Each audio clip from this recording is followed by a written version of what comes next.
헌법재판소가 2022년 6월에 결정한 국회의원 징계의결 효력정지 가처분 사건의 요지를 소개합니다.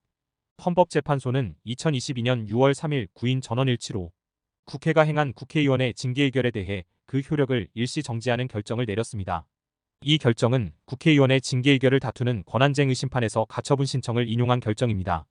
헌법재판소는 국회의장이 국회 본회의에서 국회의원에 대한 30일의 출석정지 징계안이 가결되었음을 선포한 행위의 효력은 헌법재판소 2022연라 3 권한쟁의 심판 청구 사건의 종국결정 선고 시까지 이를 정지한다. 라고 결정하였습니다.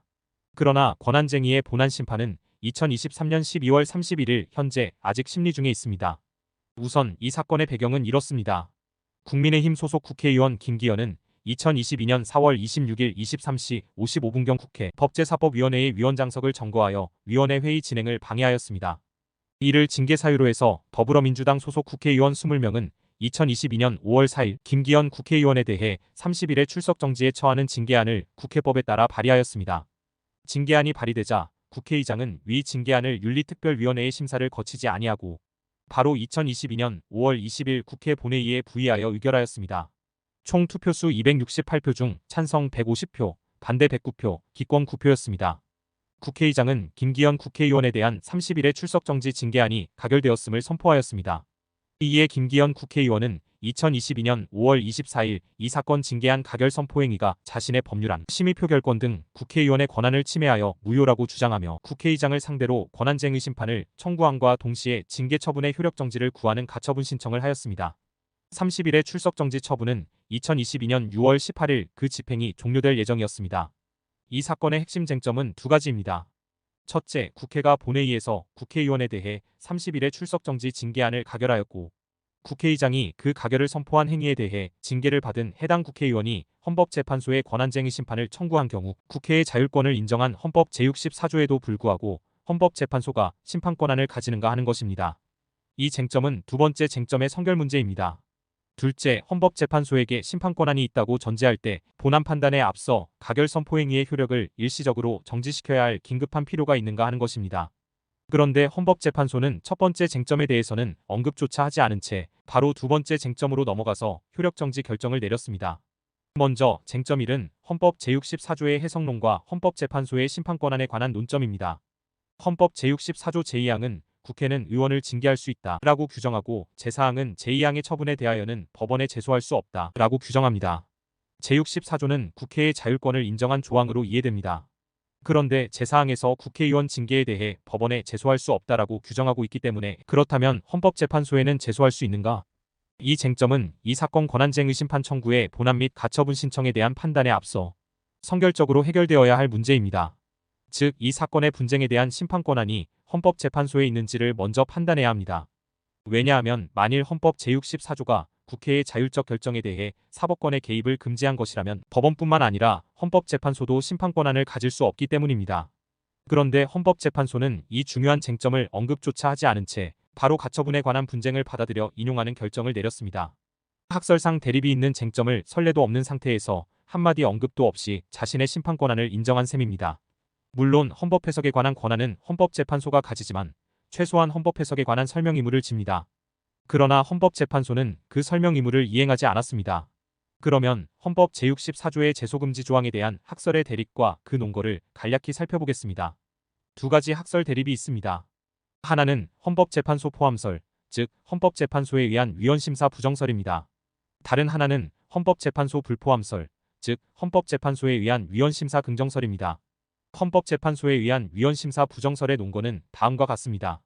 첫째, 헌법 제64조는 국회 내부의 자율권을 인정하는 조항이다.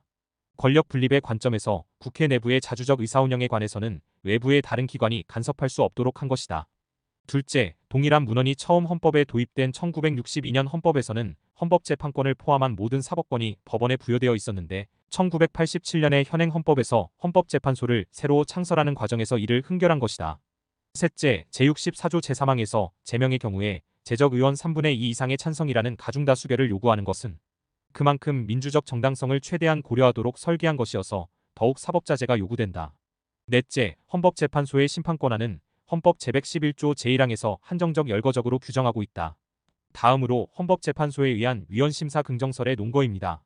첫째, 헌법은 법원에 제소할 수 없다 라고 규정하고 있고 헌법재판소는 법원이 아니기 때문에 헌법재판소에 제소할 수 있다. 둘째, 국회의 의사 절차나 결정이 헌법과 법률을 위반한 흠이 있다면 헌법재판소의 위헌심사의 대상이 되어야 한다. 셋째, 국가작용으로 인해 발생한 법적 분쟁을 사법적 수단에 호소하는 것은 법치주의의 본질에 해당한다. 넷째, 헌법 제111조 제1항은 권한쟁의 또는 헌법소원에 관한 심판권한을 부여하고 있다. 아무튼 헌법재판소는 헌법재판소에 심판권한이 있음을 당연한 전제로 해서 이 사건 효력정지 가처분 신청에 대해 판단을 하였습니다. 헌법재판소에 확립된 판례에 의하면 가처분이 인용되기 위해서는 다음의 4가지 요건이 모두 충족되어야 합니다. 첫째, 본안심판이 부적법하거나 이유 없음이 명백하지 않을 것. 둘째, 다투는 처분의 효력을 유지하는 경우 회복하기 어려운 손해를 예방할 필요가 있을 것. 셋째, 효력을 정지시켜야 할 긴급한 필요가 있을 것. 넷째, 가처분을 인용한 뒤 종국 결정에서 청구가 기각되었을 때 발생하게 될 불이익, 즉 공공의 불이익보다 가처분을 기각한 뒤 청구가 인용되었을 때 발생하게 될 불이익, 즉 신청인의 불이익이 더 클 것. 이렇게 4가지 요건이 모두 충족되면 효력정지 가처분이 인용됩니다. 헌법재판소는 다음과 같은 이유로 4가지 요건이 모두 충족되었다고 판단하였습니다. 첫째, 신청인은 권한쟁의 심판을 함께 청구하였고 30일의 출석정지 처분을 권한쟁의 심판으로 다툴 수 있는지 여부 및 신청인이 법률안 심의 표결권을 침해받았는지 여부는 본안심판에서 심리를 거쳐 판단될 필요가 인정된다. 따라서 본안심판이 명백히 부적법하거나 이유 없는 경우에 해당하지 않는다. 둘째, 신청인에 대한 출석정지 처분의 효력이 그대로 유지되면 신청인은 30일의 출석정지 기간 동안 회기 중 여부와 관계없이 국회의 모든 회의에 참석할 수 없게 되어 사실상 국회의원으로서의 활동이 정지되는 바 신청인은 국회의원의 가장 중요하고 본질적인 권한에 속하는 법률안 심의 표결권에 회복하기 어려운 중대한 손해를 입게 된다. 셋째, 신청인에 대한 30일의 출석정지 처분은 2022년 6월 18일에 그 집행이 종료되므로 손해를 방지할 긴급한 필요도 인정된다.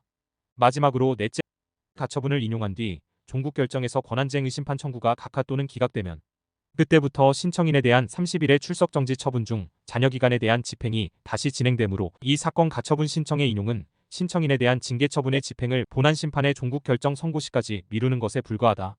반면 가처분을 기각한 뒤 종국 결정에서 권한쟁의 심판 청구가 인용되는 경우에는 이미 신청인에 대한 징계처분의 집행이 종료된 이후이므로 신청인은 출석정지 기간 동안 침해받은 법률안 심의 표결권을 회복하여 행사할 방법이 없게 된다. 따라서 가처분을 인용한 뒤 종국 결정에서 청구가 기각되었을 때 발생하게 될 불이익보다 가처분을 기각한 뒤 청구가 인용되었을 때 발생하게 될 불이익이 더 크다. 이상으로 헌법재판소가 2022년 6월에 결정한 국회의원 징계의결 효력정지 가처분 사건의 결정 요지를 소개하였습니다. 이 영상은 벽연헌법 포럼에서 제작하였습니다. 결정의 이해에 도움이 되었기 바랍니다.